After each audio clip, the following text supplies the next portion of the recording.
All right, so as you can see, we have a little bit of a fuel leak here, but it's not really the full cause of the no start.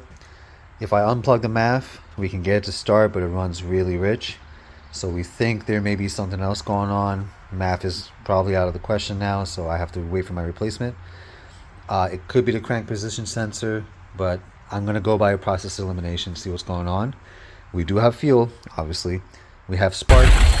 Might do a smoke test to see if I can rule out a major vacuum leak somewhere. So that sucks, but hey, with some good diagnosis, we'll get to the bottom of this and see what I broke, interrupted, or forgot. And stay tuned. Peace.